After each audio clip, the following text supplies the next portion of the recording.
Hello everyone. हमारा teaching of economics का unit first का टॉपिक हमारा चल रहा था कि ब्लूम टैक्सोनॉमी की ब्लूम टैक्सोनॉमी ऑफ ऑब्जेक्टिव की ब्लूम के द्वारा हमारे शिक्षण के निर्धारित किए गए उद्देश्य क्या है। आज का हमारा जो टॉपिक है कि उसके अंदर हम डिस्कस करते हैं कि पहले हमने हमारे शिक्षण से संबंधित सामान्य उद्देश्य किए थे कि हमारे अर्थशास्त्र जो विषय है उसके सामान्य उद्देश्य क्या हैं। इसके अंदर हम कहते हैं कि जो ब्लूम एक विचारक था उसके द्वारा जो निर्धारित किए गए हमारे उनका जो वर्गीकरण किया गया था वो किस आधार पर किया गया था कि हमारा जो शिक्षण है उस शिक्षण के अंतर्गत हमारे जो वैश्विक एक अनुदेशनात्मक उद्देश्य है वो क्या है, सामान्य उद्देश्य क्या थे, इन दोनों में अंतर क्या है। अब देखिए कि यदि हम अपने शिक्षण की बात करें तो शिक्षण क्या है, एक हमारी उद्देश्यपूर्ण प्रक्रिया है, एक सार्थक प्रक्रिया है जिसके अंदर एक अध्यापक कक्ष के अंदर अपने शिक्षण कार्य के लिए जाता है और कुछ उद्देश्य निर्धारित करता है। शिक्षण कार्य करने से पहले वो अपने कुछ उद्देश्य निर्धारित कर लेता है कि उसने इस उद्देश्यों को प्राप्त करना है। लेकिन जब हम बात करते हैं अनुदेशनात्मक उद्देश्यों की, अनुदेशनात्मक उद्देश्य क्या है, वो ये है कि जो हम वांछित व्यवहार परिवर्तन कक्ष में विद्यार्थियों का चाहते हैं वो हमारा एक प्रकार से अनुदेशनात्मक उद्देश्य कहलाता है। क्यों? क्योंकि इसके अंतर्गत हम देखते हैं क्योंकि शैक्षणिक उद्देश्यों की यदि हम बात करें तो शैक्षणिक उद्देश्यों के अंदर हम एक तो होता है हमारा उद्देश्य। उद्देश्य क्या है कि एक ऐसा कथन है जो कि हम वांछित रूप से एक परिवर्तन की ओर संकेत करते हैं, उद्देश्य हमारा वो है। लेकिन जब हम शैक्षणिक उद्देश्यों की बात करते हैं तो शैक्षणिक उद्देश्यों के अंदर हम चाहते हैं कि शिक्षण का कार्य करना एक अध्यापक का कर्तव्य है और वो शिक्षण क्यों करना चाहता है, वो उस शिक्षण को करने से पहले अपने कुछ उद्देश्य निर्धारित कर लेता है जिसके आधार पर वो अपना शिक्षण कार्य करने का प्रयास करता है। तो वो हमारे एक शैक्षणिक उद्देश्य होते हैं।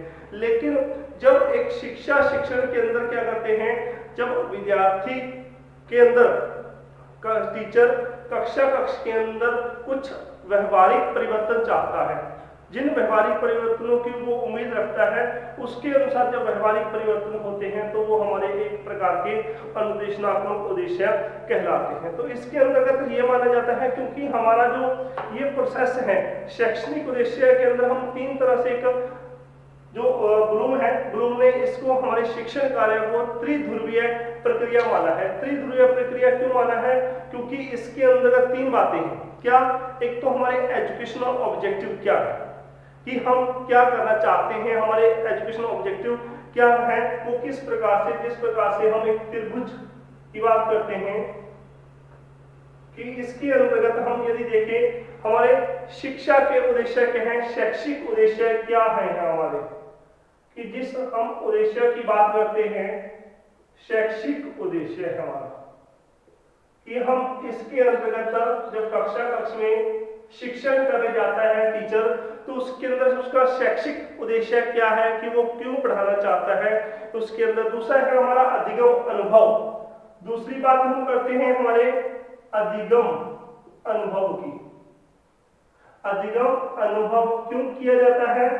क्योंकि इसके अंदर हम देखते हैं कि विद्यार्थी को आप क्या सिखाना चाहते हो, आपके द्वारा जो शिक्षण कार्य किया जाता है उसके अंदर आप निर्धारित करते हो कि आप विद्यार्थी को क्या सिखाना चाहते हो। क्योंकि इसके अंतर्गत हम हमारा परिवर्तन करने का प्रयास है, कुछ सिखाने का है उद्देश्य है।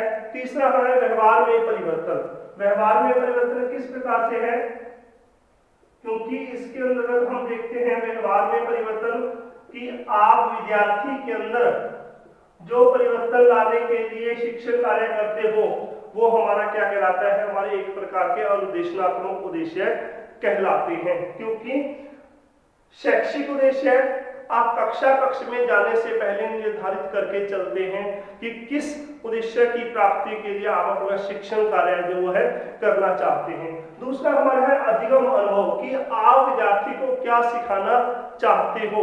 तीसरा हमारा क्या है, व्यवहार में परिवर्तन कि आप विद्यार्थी के अंदर किस प्रकार का परिवर्तन लाना चाहते हो। तो इसके अंतर्गत हम इन तीनों बातों को ब्लूम क्या मानता है, एक त्रिध्रुवीय प्रक्रिया मानता है जिसके अंतर्गत हमारे द्वारा ये कार्य किए जाते हैं। तो इसके अंदर ब्लूम ने जो निर्धारित किया है, वो जो वर्गीकरण किया है, वो 3 रूपों से निर्धारित किया है।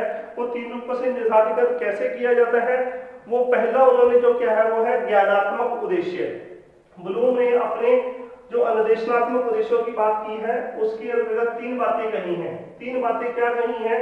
सबसे पहले यदि हम बात करते हैं कि हमारा ज्ञानात्मक उद्देश्य क्या है, ज्ञानात्मक उद्देश्य क्यों? पहले वर्गीकरण के अंतर्गत ब्लूम मानता है हमारा ज्ञानात्मक उद्देश्य। ज्ञानात्मक उद्देश्य के अंतर्गत कुछ विशेष माना जाता है कि विद्यार्थी को हम ये मानते हैं कि ज्ञान देने की बात की जाती है, कुछ जब सिखाने की बात करते हैं तो इसके अंतर्गत सब पॉइंट के अंतर्गत माना गया है। सबसे पहले सब पॉइंट के अंतर्गत ब्लूम क्या मानता है कि आप जिस भी विषय को पढ़ाना चाहते हो विद्यार्थी को उस विषय से संबंधित ज्ञान देना, नॉलेज की सब्जेक्ट टॉपिक का इस प्रकार से आयोजन करना कि विद्यार्थी को आप कंसर्न सब्जेक्ट के बारे में जानकारी दो, उसके बारे में ज्ञान देने का आपके द्वारा प्रयास करना, यदि आप अपना उद्देश्य प्राप्त करना चाहते हो। तो सबसे पहले उसके अंदर ज्ञान की प्राप्ति होना आवश्यक है, क्योंकि जब तक ज्ञान की प्राप्ति नहीं होगी तो आप विद्यार्थी को सही अर्थों में क्या नहीं कर सकते, अपने उद्देश्य की ओर नहीं लेके जा सकते। दूसरी इसके अंदर जो बात की गई है बोध, कि आपके द्वारा जो काम करवाया गया, जो आपके द्वारा बच्चे को ज्ञान दिया गया, उसका बोध आपने कैसे करवाना है, क्योंकि जब तक आप बोध नहीं करवाओगे तब तक विद्यार्थी उसको सुचारू अर्थों में समझ नहीं पाएगा। क्योंकि ये हमारा फर्स्ट स्टेप है। सेकंड स्टेप हमारा बोध था। इसके अंदर बोध कहना कि आपने टीचर, ज्ञान किसने दिया? अध्यापक के द्वारा दिया गया, टीचर के द्वारा दिया गया। अब बोध किसके द्वारा करना है? छात्र के द्वारा किया जाना है। क्योंकि जब तक आप विद्यार्थी को उसका बोध नहीं करवाओगे तब तक क्या है कि विद्यार्थी उसको समझने का प्रयास नहीं करेगा। ज्ञान देना फर्स्ट स्टेप अध्यापक के द्वारा है, क्योंकि जिस हम अनुदेशनात्मक उद्देश्यों की बात करते हैं वो क्या है कि अध्यापक किसके अंदर परिवर्तन लाना चाहता है? व्यवहार के, वो छात्र के व्यवहार के अंदर परिवर्तन लाना चाहता है। ये जरूरी है।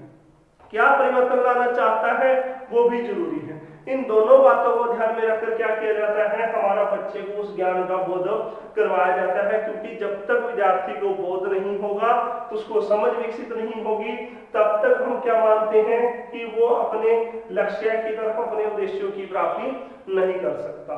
तीसरा इसके अंदर बात की गई है प्रयोग, कि जिस उद्देश्य की आप प्राप्ति करना चाहते हो उसको कैसे प्राप्त करना है। अब पहले भी लेक्चर में हम डिस्कस कर चुके हैं कि ज्ञान किसके द्वारा दिया गया? टीचर के द्वारा दिया गया। नॉलेज सब्जेक्ट की किसके द्वारा दी गई? टीचर के द्वारा दी गई। बोध किसने किया? छात्र ने किया। अब उस उद्देश्य की प्राप्ति के लिए उसका प्रयोग करना भी जरूरी है, क्योंकि जब तक हम उसका प्रयोग नहीं करेंगे हम अपना उसका नेक्स्ट स्टेप जो विश्लेषण करना है उसकी तरफ नहीं बढ़ सकते। तो हमारे लिए जरूरी क्या है? क्योंकि हम कोई भी जब ज्ञान अर्जित करते हैं तो ज्ञान अर्जित करने के लिए आपको उसका बोध, उसको सुचारू रूप से ग्रहण करना होगा, और ग्रहण करने के बाद आपको क्या करना होगा? उसका प्रयोग करना होगा। प्रयोग करेंगे तभी जाकर हम क्या कर सकते हैं? उसका विश्लेषण कर सकते हैं। विश्लेषण करना हमारे लिए क्यों जरूरी है? क्योंकि इसके अंतर्गत हम देखते हैं हमारे लिए विश्लेषण करना क्यों जरूरी है। क्योंकि जब हम छोटे छोटे स्टेप उठाते हैं, इन छोटे स्टेप के द्वारा हमारे लिए क्या जरूरी है? विश्लेषण करना जरूरी है। आपको एक निर्धारित वर्ग दिया गया है, उस निर्धारित वर्ग के द्वारा जब आप छोटे छोटे आंकड़ों के माध्यम से इनका विश्लेषण करने का प्रयास करते हैं तो आपको सार्थक परिणाम प्राप्त होते हैं। तो इसलिए ब्लूम के द्वारा ये वर्गीकरण जो किया गया है वो इसीलिए किया गया है कि आप अपने ज्ञानात्मक उद्देश्यों को प्राप्त करना चाहते हो। क्योंकि कई बार आपको थ्योरिकली ज्ञान दिया जाता है, और थ्योरिकली ज्ञान के साथ साथ जब आप प्रैक्टिकल ज्ञान की बात करते हो तो वो उसका बेनिफिट आपको कब होता है? जब आप अपने उस प्रैक्टिकल ज्ञान के लिए सुचारू रूप से काम करने का आपके द्वारा प्रयास होगा। तो इसलिए हमारा क्या प्रयास होना चाहिए कि जो हमने ज्ञान अर्जित किया उस ज्ञान अर्जित करने के साथ साथ हम उसका अच्छी तरह से बोध ग्रहण भी करें, तभी जाकर हम उसका वास्तविक अर्थों में यदि हम प्रैक्टिकली करते हैं, उसका प्रयोग करते हैं, तभी कर पाएंगे यदि हम उसे अच्छी तरह से समझ चुके हैं। विद्यार्थी छात्र यदि कक्षा में सब्जेक्ट टीचर के द्वारा जिस भी सब्जेक्ट का उसे ज्ञान दिया गया है, टॉपिक को समझाया गया है, और बच्चा उसको जब तक समझेगा नहीं तब तक वो वास्तविक अर्थों में उसका प्रयोग नहीं कर सकता। प्रयोग करने के बाद उसका विश्लेषण करना उसके लिए क्यों जरूरी है? क्योंकि उसके अंतर्गत विश्लेषण करके ही हम उसके आखिरी परिणाम तक पहुंच सकते हैं। ये ब्लूम के द्वारा एक निर्धारण किया गया है। अब निर्धारण करने के साथ साथ हमारा नेक्स्ट क्या है कि विश्लेषण करने के साथ संश्लेषण का होना। अब जब विश्लेषण कर लिया गया है तो विश्लेषण करने के साथ साथ उसका नेक्स्ट स्टेप था कि संश्लेषण करना। छोटे छोटे भागों में विभाजित करके आपने उसका विश्लेषण किया। विश्लेषण करने के बाद जब उसको एक रूपता देते हुए आपने संश्लेषण किया तो आपको उसका क्या है, रचनात्मक रूप देना पड़ता है, जिससे क्या होता है कि विद्यार्थी की रचना करने की जो कौशलता होती है उसका विकास उसके अंदर होता है। तो जरूरी क्या है, क्योंकि विश्लेषण में हम छोटे छोटे टुकड़ों में विभाजित करते हैं और उसका सार्थक मीनिंग प्राप्त करने का प्रयास करते हैं, और संश्लेषण के अंदर जो सार्थक मीनिंग प्राप्त हुआ उसको संश्लेषण, उसको रचनात्मक रूप देने का हमारे द्वारा प्रयास किया जाता है। ये हमारा एक प्रकार का क्या माना जाता है, ज्ञानात्मक उद्देश्यों को प्राप्त करने के हमारे सोपान माने जाते हैं। क्योंकि ये सब पॉइंट है किसके, ज्ञानात्मक उद्देश्यों के, क्योंकि ब्लूम ने इनको 3 भागों में विभाजित किया। 3 विभाग हमारे कौन से हैं, हमारा ज्ञानात्मक उद्देश्य है, दूसरा हमारा भावात्मक है, और तीसरा हमारा क्रियात्मक है। क्योंकि जब तक हम किसी भी कार्य को करने से पहले उसका ज्ञान अर्जित नहीं कर लेते तब तक हम अपने उद्देश्यों की प्राप्ति नहीं कर सकते। तो यहाँ पर हम अपने शैक्षणिक उद्देश्यों को प्राप्त करना चाहते हैं। जो शैक्षणिक उद्देश्यों का क्षेत्र है वो व्यापक है, लेकिन यदि हम अपने अनुदेशनात्मक उद्देश्यों की बात करते हैं तो अनुदेशनात्मक जो हमारे उद्देश्य हैं वो क्या है, वो संकुचित है।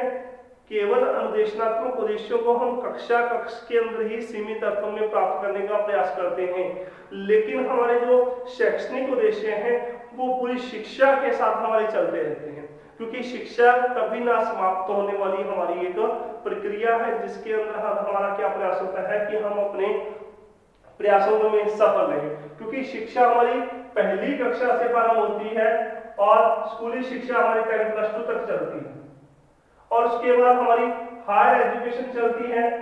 तो हमारी नेक्स्ट प्रक्रिया इस प्रकार से चलती रहती है कि जब तक हमारा जीवन है तब तक हम शिक्षा अर्जित करने का प्रयास करते रहते हैं। तो शैक्षणिक उद्देश्यों के तहत क्या करते हैं कि ये कभी ना समाप्त होने वाली प्रक्रिया है, जिसके अंदर हम अपने शैक्षणिक उद्देश्यों की प्राप्ति करते हैं। लेकिन अनुदेशनात्मक उद्देश्यों के अंतर्गत हमारा क्या करना है कि जिसके अंदर कक्षा का हमारा जो पीरियड होता है वो 40 मिनट से लेकर 45 मिनट का होता है।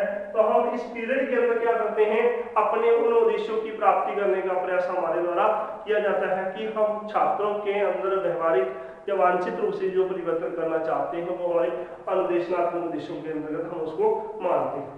तो ब्लूम कहता था कि ज्ञानात्मक उद्देश्यों के अंदर अपने 5 स्टेप अपने द्वारा किए गए, और उसके अंतर्गत हमारे द्वारा नेक्स्ट जो है वो है मूल्यांकन।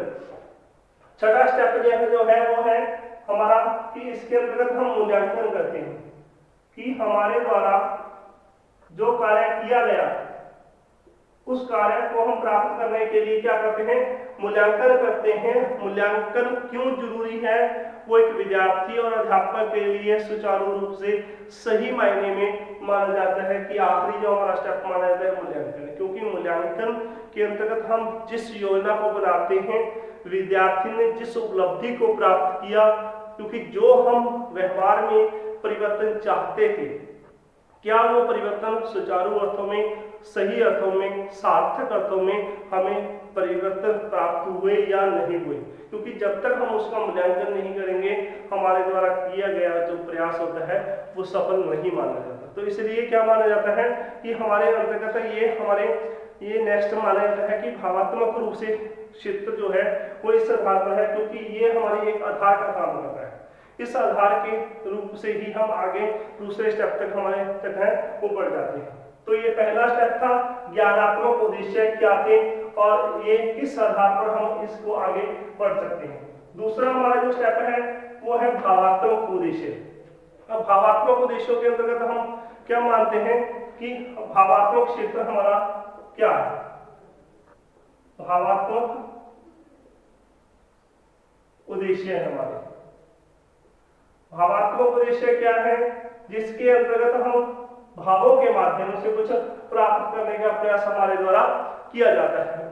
इसके अंदर क्या करना है, सबसे पहला हमारा सब पॉइंट क्या है कि ग्रहण करना, कि जो चीज हम ज्ञान के रूप में प्राप्त कर रहे हैं उसको हम जब तक हमारे भाव नहीं होंगे, हमारे दिल के अंदर हमारी भावना नहीं होगी, हमारी रुचि नहीं होगी, तब तक हम उसको ग्रहण नहीं करेंगे। कहने का अभिप्राय कि कक्ष के अंदर एक विद्यार्थी बैठा है और आप उसे पढ़ा रहे हो। विद्यार्थी शारीरिक रूप से आपकी कक्ष के अंदर बैठा है, लेकिन यदि वो मानसिक और भाव रूप से कक्षा में आपके समक्ष नहीं है तो आपके द्वारा दिया गया ज्ञान वो अर्जित नहीं कर सकता। तो इसीलिए ब्लूम के द्वारा जो हमारा सेकंड बताया गया उद्देश्य है वो है भाव, कि आपकी भावपूर्ण रुचि विद्यार्थी के अंदर उसका ग्रहण करना सीधा संबंध इसके अंदर होना चाहिए, तभी जाकर आप क्या कर सकते हैं, ऐसा कर सकते हैं। दूसरा है हमारा अनुक्रिया, कि जो आपने काम किया उसका रिस्पॉन्स देना, रिस्पॉन्डिंग, कि आप विद्यार्थी को जो ज्ञान आपके द्वारा दिया जा रहा है आप उसको भाव के रूप में विद्यार्थी ने उसको ग्रहण तो किया और आपको रिप्लाई या रिस्पॉन्स देना कि क्या विद्यार्थी को समझ में आ रहा है या नहीं आ रहा है, उसका रिस्पॉन्स प्राप्त होना बहुत जरूरी है। क्योंकि कक्ष के अंदर अध्यापक के द्वारा जो शिक्षण क्रियाएं की जाती हैं, अध्यापक अपने टॉपिक को एक्सप्लेन करता है, विद्यार्थी की क्या रिस्पॉन्सिबिलिटी है कि क्या वो उस क्वेश्चन उससे रिलेटेड टॉपिक से रिलेटेड क्वेश्चन पुट करें, नंबर एक। दूसरी बात, अध्यापक से वो अपने बताए गए टॉपिक के बारे में डिस्कस करें, ताकि क्योंकि जो बच्चे रुचि लेते हैं वही डिस्कस करेंगे। दूसरी बात अनुक्रिया के रूप में। तीसरी बात होती है अनुमूल्यन। अनुमूल्यन क्या है कि जिसके अंतर्गत ये समझा जाता है कि आपके द्वारा जो ज्ञान प्राप्त हुआ तो उसका अनुमूल्यन प्राप्त करना है, जिसके अंतर्गत किसी वस्तु या क्रिया का व्यवहार को निश्चित करना कि महत्व को समझना। आपने ग्रहण किया, उस पर रिस्पॉन्स दिया, आपने जो ग्रहण किया उसके मूल्य या उसका महत्व क्या है उसके बारे में चर्चित करना। यदि तो विद्यार्थी प्राप्त किए ज्ञान को, ग्रहण किए गए ज्ञान को, मूल्य को समझते हैं तो वो उसके लिए गृह कार्य भी करते हैं। यदि उसकी वो वैल्यू नहीं समझते तो वो उसकी वैल्यू ना समझकर घर जाकर ग्रह करने में भी रुचि नहीं रखते। इसके अलावा नेक्स्ट जो पॉइंट है, नेक्स्ट पॉइंट है हमारा व्यवस्था। व्यवस्था क्यों है? क्योंकि इसके अंतर्गत देखा जाता है कि आप जो ज्ञान जो अर्जित कर रहे हो उसको व्यवस्थित रूप से विद्यार्थी के द्वारा परिस्थितियों के माध्यम से रखना। आपने मूल्य समझा, उस मूल्य को व्यवस्थित रूप देना, क्योंकि जब आप किसी भी काम को सीढ़ीबद्ध करोगे, 1 फिर 2 फिर 3 फिर 4 फिर 5, यदि आपने 2 पहले लिख दिया फिर 5 लिख दिया तो ये व्यवस्थित क्रम में नहीं है। आपने जो ज्ञान किया उसको व्यवस्थित रूप देना आपके लिए क्यों जरूरी है, वो इसी आधार पर जरूरी माना जाता है कि आप जो ग्रहण कर चुके हो ग्रहण ज्ञान के रूप में, उसको व्यवस्थित रूप देना आपके लिए जरूरी है, क्योंकि हमारे मूल्यों की जो पद्धति है वो व्यवस्था पर ही आधारित मानी जाती है। इसलिए ये हमारा क्या माना जाता है, इस रूप पर व्यवस्थित रूप माना जाता है। इसके अलावा नेक्स्ट है मूल्यों का विशेषीकरण, कि जो हमारे मूल्य हैं उनका मूल्यों का विशेषीकरण, वो क्यों, वो इसीलिए जरूरी है क्योंकि कुछ इसके अंदर जो मूल्य होते हैं वो सामान्य होते हैं और कुछ जो मूल्य होते हैं वो सामान्य नहीं होते, जिसके आधार पर ये हम आज कह कि मूल्य समूह के रूप में हम अर्जित करते हैं। जो विशेष हमारे प्रकार के मूल्य होते हैं उनको हम एक समूह के अंदर बना लेते हैं, उनको एक संगठित कर लेते हैं, जिसके आधार पर हम अपने भावों को आदर्श रूप मानने का हमारे द्वारा प्रयास जो है वो किया जाता है। तो ये हमारा भावात्मक रूप था। इसके आधार पर हम मानते हैं कि ये हमारा दूसरा ब्लूम के द्वारा वर्गीकरण किया गया है। इसके अलावा जो हम तीसरी बात करते हैं कि क्रियात्मक पक्ष। क्रियात्मक पक्ष क्या है? क्रियात्मक उद्देश्य। ब्लूम ने 3 रूपों से वर्गीकरण किया है।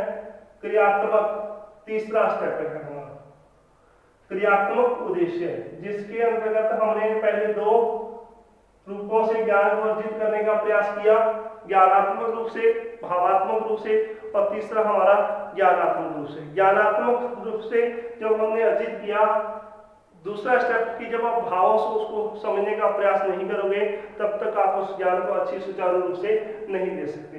क्रियात्मक रूप के अंदर हमारा सब पॉइंट क्या है कि हमारा उद्दीपन, कि आपकी बॉडी के हाव भाव के द्वारा आप उसको एक्सेप्ट करने का प्रयास करो उद्दीपन कौशल के रूप में, क्योंकि टीचिंग प्रोफेशन के अंदर आपकी स्किल के रूप में स्टिमुलस रेजिस्टेंस स्किल कराई जाती है कि टीचर की बॉडी का हाव भाव होना चाहिए। उसी प्रकार से क्रियात्मक अंडरस्टैंडिंग के अंदर जब आप एक गौण रूप से स्थिर अवस्था में खड़े हो जाओगे तो आप अपना प्रैक्टिकली या व्यवहारिक जो ज्ञान आप अर्जित करना चाहते हो वो नहीं कर पाओ। तो इसलिए आपका उस दौरान उद्दीपन होना बहुत जरूरी है, तभी जाकर आप अपने अनुदेशनात्मक और शैक्षणिक उद्देश्यों की जो प्राप्ति है वो कर पाओगे। दूसरा है कार्य करना, क्योंकि जब आपने एक स्टेप उठाया अपनी बॉडी का मूवमेंट करने के लिए तो आपने अपना कार्य करना प्रारंभ किया, क्योंकि जब आप उद्दीपन करोगे, स्टेप उठाओगे, छोटा बच्चा है, धीरे धीरे वो पहला अपने पाँव का स्टेप उठाने का प्रयास करता है, फिर वो नीचे गिर जाता है, धीरे धीरे करके एज के अकॉर्डिंग अपने सत्र के अनुसार वो चलना शुरू कर देता है। तो उसी प्रकार से आपने उद्दीपन किया, आपने अपना कार्य करना प्रारंभ कर दिया। जब तक आप कार्य करना प्रारंभ नहीं करोगे तो कुछ सीखा नहीं जाएगा विद्यार्थी के द्वारा, एक छात्र के द्वारा। इसके द्वारा तीसरा हमारा पॉइंट है नियंत्रण, क्योंकि आपके द्वारा नियंत्रित होना बहुत जरूरी है, क्योंकि नियंत्रण के द्वारा ही आप अनुशासन में रह पाओगे। विदाउट कंट्रोल आप नियंत्रण में कार्य नहीं कर सकते। तो आपके लिए जरूरी क्या है कि आपके इस क्रियात्मक रूप के अंदर जो नियम है उन नियमों के आधार पर आप पालना करने की आपके द्वारा कोशिश होनी चाहिए। इसके अलावा 4th स्टेप है हमारा तालमेल, क्योंकि एक कार्य के अंदर करते हुए जब आप उस कार्य के अंदर तालमेल स्थापित नहीं कर पाओगे तब तक आप कोऑर्डिनेशन स्थापित नहीं कर पाओगे, तब तक आप सफलता की ओर नहीं बढ़ सकते। तो आपके लिए जरूरी क्या है कि आप अपने किए गए कार्यों के अंदर तालमेल स्थापित करने का आपके द्वारा प्रयास होना चाहिए। नेक्स्ट स्टेप है प्रकृतिकरण। 5th स्टेप है कि प्रकृतिकरण की नेचुरली रूप से हम जो करना चाहते हैं उसके अंदर हमारे द्वारा जो कार्य हो रहा है वो सुचारू रूप से नेचुरलिज्म होना चाहिए, कि अब बनावटी नहीं होना चाहिए। जिन व्यवहारिक उद्देश्यों की हम प्राप्ति के लिए कक्षा के अंदर एक्टिविटी करवाते हैं वो बनावटी नहीं होना चाहिए, बल्कि वो नेचुरली रूप से होना चाहिए, जिसके माध्यम से आपके अंदर जो कमियां हैं उसको दूर किया जा सके, जो आपके अंदर क्वालिटी है उसको और बेहतरीन बनाया जा सके। इसलिए आपका क्या जरूरी है, उसके अंदर प्रकृतिकरण होना आपके लिए जरूरी माना जाता है। इसके अलावा आदत निर्माण, हैबिट क्रिएट होना। 6 पॉइंट है इसके अंदर आदत निर्माण करना, कि आपके द्वारा जो काम हो रहा है उसके अंदर आपकी हैबिट जो है वो क्रिएट होनी चाहिए। आदत का निर्माण होना क्रियात्मक रूप तभी माना जाता है कि आप उद्दीपन बॉडी से शुरू करते हो, कार्य प्रारंभ करते हो, कार्य करते हुए नियंत्रण में रहते हो और नियंत्रण में रहते हुए अपना कोऑर्डिनेशन स्थापित करते हो। कोऑर्डिनेशन स्थापित होगा तो नेचुरलिज्म के रूप में आप काम कर रहे हो और रूटीन के अंदर वो आपकी एक हैबिट क्रिएट हो जानी चाहिए। तभी जाकर हम मानते हैं कि हमारा ये कॉग्निटिव डोमेन के रूप में हम उसको क्रियात्मक रूप से मानते हैं। तो ब्लूम ने इन तीनों रूपों से, ज्ञानात्मक रूप से, भावात्मक रूप से और क्रियात्मक रूप से, 3 उद्देश्यों के आधार पर अनुदेशात्मक और शैक्षणिक उद्देश्यों की प्राप्ति के लिए प्रयास किया था। तो ये था आपका टॉपिक हमारा कि ब्लूम टैक्सोनॉमी ऑफ ऑब्जेक्टिव कल हम इसी से जुड़ा हुआ टॉपिक कर रहे हैं कि behaviour term of the objective, कि हमारे जो उद्देश्य हैं उसको हम बिहेवियर टर्म में कैसे राइट कर सकते हैं। क्लियर? तो ये 3 रूपों से ब्लूम के द्वारा निर्धारित किया गया हमारा उद्देश्य निर्धारित करना था। Thank you.